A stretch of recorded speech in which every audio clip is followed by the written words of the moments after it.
what the media likes to call our influencer related regulations.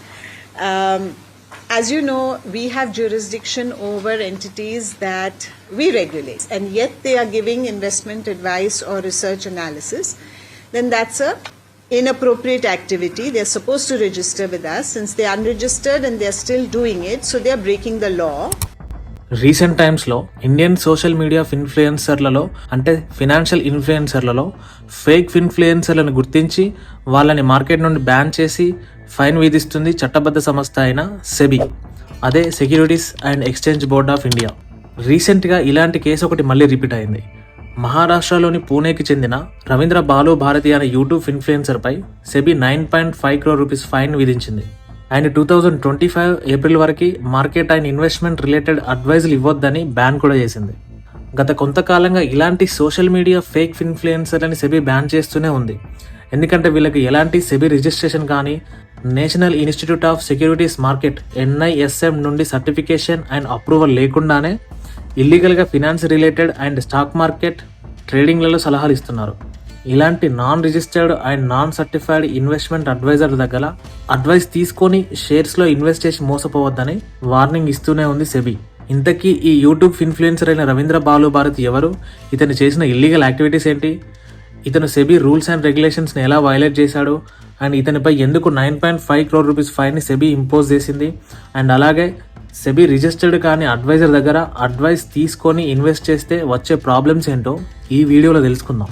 According to Karl Marx, all human relations are economic relations. అంటే మానవ సంబంధాలన్నీ ఆర్థిక సంబంధాలే అని Karl Marx అభిప్రాయం. టెక్నికల్గా ఆలోచిస్తే మనకు కూడా అదే అనిపిస్తుంది. నార్మల్గా అయితే మనీ అనేది మీడియం ఆఫ్ ఎక్స్చేంజ్ అని ఒక డెఫినేషన్ వస్తుంది. బట్ మన ఏన్షియన్ టైమ్స్లో మీడియం ఆఫ్ ఎక్స్చేంజ్ అనేది బార్టర్ సిస్టమ్గా ఉండేది. బార్టర్ సిస్టమ్ అంటే వస్తు మార్పిడి పద్ధతి. ఈ వస్తు మార్పిడి పద్ధతే ఎవల్యూట్ అవుతూ మనీ ఎక్స్చేంజ్గా మారింది. ప్రపంచంలో ఈ మనీ అనే కలర్డ్ పేపర్ని వివిధ రకాల పేర్లతో పిలిచినప్పటికీ దీని ఇంపాక్ట్ మాత్రం ఎక్కడైనా సేమ్ ఉంటుంది. ఇది ప్రస్తుతం హ్యూమన్ ఎమోషన్స్ని కూడా కంట్రోల్ చేసే రేంజ్లో ఉంది.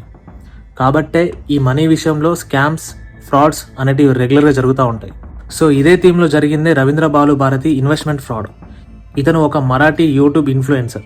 ఇతనికి ఉన్న finance knowledge and stock market trading అవేర్నెస్తో ఫినాన్స్ ఇన్ఫ్లుయెన్సర్గా ఫాలోయింగ్ తెచ్చుకున్నాడు సోషల్ మీడియాలో. ఇతనికి 2 యూట్యూబ్ ఛానల్స్ ఉన్నాయి. ఒకటి Bharati share market Marathi, 2 Bharati share market Hindi. ఈ 2 ఛానల్స్ కలిపి మొత్తంగా 18 లక్షల వరకు సబ్స్క్రైబర్స్ కూడా ఉన్నారు. ఇతనికి ఈ యూట్యూబ్లో ఉన్న ఎక్స్టెన్సివ్ పబ్లిక్ రీచ్ అండ్ ఫాలోవర్స్లో ఉన్న పాపులారిటీని వాడుకొని 2016లో Ravindra Balu Bharati and his wife Shubhang Bharati ఇద్దరు కలిసి Ravindra Bharati education institute private limited అనే ఒక బిజినెస్ని స్టార్ట్ చేశారు. ఈ ఇన్స్టిట్యూట్లో stock market trading, investment advises, wealth management, portfolio management, stock shares అనే కొన్ని రకాల కోర్సులను లాంచ్ చేశారు. ఈ మార్కెటింగ్ కోర్సెస్ తీసుకున్న కస్టమర్స్కి స్టాక్స్ ఎలా ట్రేడ్ చేయాలి, ఎక్కడ ఇన్వెస్ట్ చేయాలి అని ఇల్లీగల్గా ఇలాంటి అడ్వైజులు ఇస్తూ బిజినెస్ని రన్ చేస్తున్నారు. కానీ బయటకు మాత్రం ఇది ఓన్లీ ఎడ్యుకేషన్ పర్పస్గానే జరుగుతుందని కవర్ చేస్తూ వచ్చారు.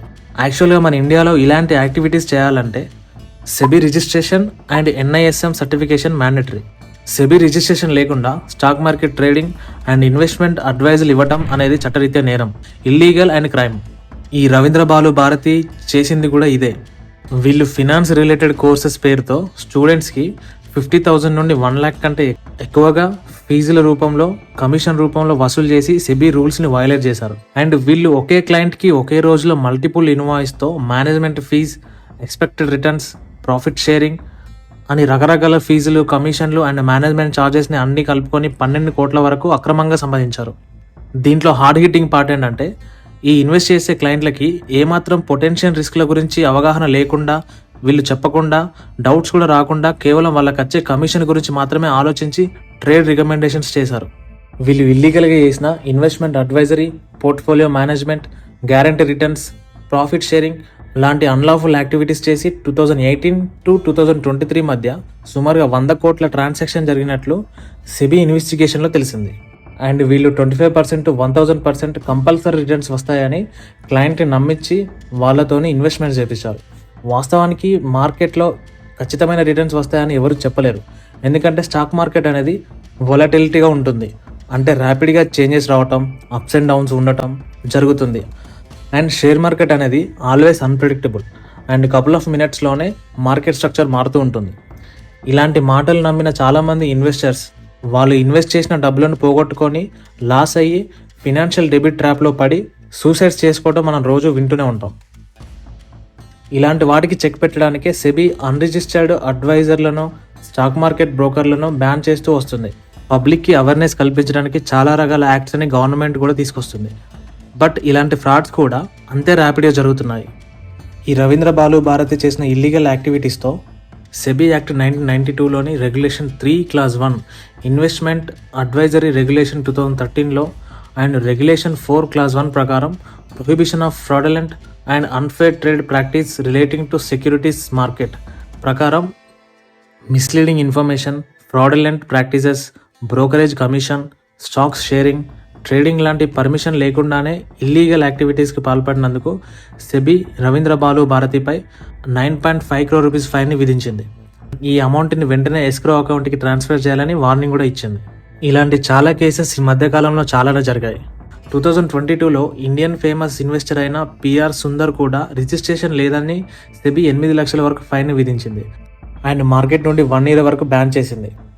అలాగే మహమ్మద్ నజరుద్దీన్ అన్సారీ, పి కృష్ణకుమార్, రాహుల్ రావు పడమటి, తబ్రియాజ్ అబ్దుల్లా, గోల్డెన్ సిండికేట్ అనే అన్రిజిస్టర్డ్ ఇన్వెస్ట్మెంట్ అడ్వైజర్లను సెబీ బ్యాన్ చేసింది.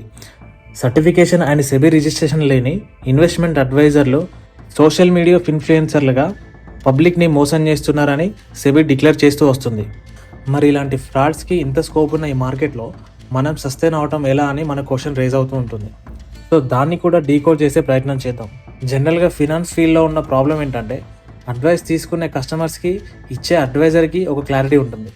వీడికి లైసెన్స్ లేదు, వీడి రిజిస్టర్డ్ కాదు అని కస్టమర్కి ఓకే, మన నాలెడ్జ్ అండ్ స్ట్రాటజీస్ పైన వీడికి నమ్మకం ఉంది అని అడ్వైజర్కి ఒక బాండ్ క్రియేట్ అవుద్ది. ఈ రిలేషన్షిప్ అనేది పర్సనల్గా తీసుకుంటారు. ఎందుకంటే జనరల్గా ఎవరికైనా ఫినాన్షియల్ ఇండిపెండెన్స్ ఉండాలని అనుకుంటాం. దానికోసమే కదా మనం కష్టపడతాం, రకరకాల పనులు చేస్తాం, మల్టిపుల్ ఇన్కమ్ సోర్సెస్ని వెతుక్కుంటాం. ఈ ఒక్క థాట్ అనేది మనల్ని ఎప్పుడూ ట్రిగ్గర్ చేస్తూ ఉంటుంది. ఇది ఏ ప్రాబ్లం లేనంత వరకు ఓకే. ఎప్పుడైతే లీగల్ ఎంటిటీస్ ఎంటర్ అవుతాయో అప్పుడు అడ్వైజర్కి అండ్ ఎప్పుడైతే పెద్ద లాస్ జరుగుతుందో అప్పుడు ఇన్వెస్టర్స్కి ఒక రియలైజేషన్ వస్తుంది అండ్ అప్పటికే చాలా లేట్ కూడా అవుతుంది. యాక్చువల్గా ఇన్వెస్ట్మెంట్ అండ్ ట్రేడింగ్ అనేది ఒక ఇండివిజువల్ స్కిల్. అంటే ఎవరైతే ఇన్వెస్ట్ కానీ ట్రేడింగ్ కానీ చేయాలనుకుంటారో వాళ్ళకి కనీసం బేసిక్స్ అండ్ మార్కెట్ స్ట్రక్చర్పై మినిమం అవేర్నెస్ ఉండాలి. ఎందుకంటే ఇన్వెస్ట్మెంట్ అనేది ఇన్వెస్టర్ యొక్క behaviour, attitude, financial goals and assets volatility పై ఆధారపడి ఉంటుంది. అండ్ లాంగ్ టర్మ్గా మార్కెట్లో సస్టైన్ అవ్వాలన్నా, ప్రాఫిటబుల్ ఎగ్జిట్ ఉండాలన్నా ఇండివిజువల్గా అవేర్నెస్ కలిగి ఉండాలి. అలా కాకుండా ఎప్పుడైతే వేరొక ఇన్వెస్ట్మెంట్ అడ్వైజర్ ఇచ్చిన సజెషన్స్తో మీకు మార్కెట్ క్లాస్ తెలియకుండా ఇన్వెస్ట్ కానీ ట్రేడింగ్ కానీ చేశారో లాంగ్ టైం ప్రాసెస్లో ఇది పనిచేయకపోవచ్చు అండ్ ఎక్కువగా లాస్ వచ్చే ఛాన్సెస్ కూడా ఉంటుంది. మనం ఇంత ముందుకు చెప్పుకున్నట్టే మార్కెట్ యొక్క స్ట్రక్చర్ అనేది కపుల్ ఆఫ్ మినిట్స్లోనే చేంజ్ అవుతూ ఉంటుంది. ఈ డైనమిక్ చేంజెస్తో మనం ప్రాఫిట్ పొందడం అంటే మనకు మినిమం అవేర్నెస్ కలిగి ఉండాలి అండ్ ఇన్డెప్త్ ఇన్ఫర్మేషన్ ఉండాలి. అండ్ దీంట్లో ట్రేడింగ్ అనేది ఒక హార్డ్ కోర్ ప్రాసెస్. అది కంపల్సరీ ఎక్స్పర్ట్ దగ్గర నేర్చుకొని మనం దాన్ని డెమోగా ప్రాక్టీస్ చేసి ఒక ఇంటెన్సివ్ రీసెర్చ్ చేసి మార్కెట్లోకి దిగాలి. కానీ ఒక పెయిడ్ అడ్వైజర్ని బేస్ చేసుకొని దిగకూడదు. ఎందుకంటే మార్కెట్ ఎప్పుడు ఎలా మారుతుందో ఎవరు చెప్పలేరు. అది ఒక డైనమిక్ వాల్. ఇక ఇన్వెస్ట్మెంట్ విషయానికి వస్తే ఎవరైనా రిజిస్టర్డ్ అడ్వైజర్ దగ్గర కానీ లేకపోతే ఎక్స్పర్ట్ అడ్వైజర్ దగ్గర కానీ బేసిక్స్ నేర్చుకొని ఓన్గా రిస్క్ మేనేజ్మెంట్ చేసుకోగలిగే క్యాపబిలిటీని పెంచుకొని ఇన్వెస్ట్ చేయాలి. అంతేగాని పూర్తిగా వాళ్ళ మీద డిపెండ్ అవ్వకూడదు. ఓవరాల్గా financial empowerment, literacy, wealth management, wealth maintenance and assets management ఇవన్నీ బేసిక్ నీడ్స్. అంటే మనుషులకు తిండి, నిద్ర ఎంత అవసరమో మన డైలీ లైఫ్లో ఇవి కూడా చాలా అవసరం. అందుకని కంపల్సరీ ఫినాన్స్ రిలేటెడ్ మ్యాటర్స్ ఏదైనా కానీ మనం ఇండివిజువల్గా నేర్చుకొని ఉండాలి. అంతేకాని ఎవరిపైన డిపెండ్ అవ్వకూడదు. సోషల్ మీడియాలో దొరికే ఇన్ఫ్లుయెన్సర్స్ అడ్వైజ్లన్నీ ఎడ్యుకేషన్ పర్పస్గా మాత్రమే చూడాలి తప్ప బ్లైండ్గా ఫాలో అయ్యి లైఫ్ని క్రిటికల్గా మార్చుకోకూడదు. And last but not least 90% investment అడ్వైజర్స్కి పర్మిషన్స్ అండ్ లైసెన్స్లు ఉండవు. ఈ విషయంలో కస్టమర్స్ ఇంక్లూడింగ్ లీగల్ ఎంటిటీస్ కూడా లిబరల్గా ఉంటాయి. బట్ వయలేషన్ జరిగిందని వాళ్ళ దృష్టికి వెళ్తే మాత్రం మనం మన మార్కెట్ని క్లోజ్ చేసుకోవాల్సి ఉంటుంది.